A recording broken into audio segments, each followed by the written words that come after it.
Església de Sant Ponç de Corbera, Cervelló, Baix Llobregat.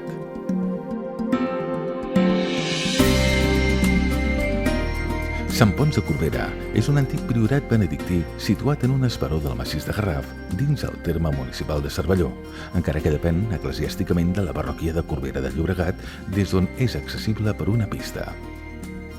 L'església, única resta del monestir, és un edifici d'una nau i creuer, capçat per 3 absis semicirculars. Sobre el creuer s'aixeca un cimbori de planta quadrada que fa de base al campanar de torre, de 2 pisos, amb finestres geminades al pis superior. La nau es cobreix amb volta de canó sobre 3 arcs torals.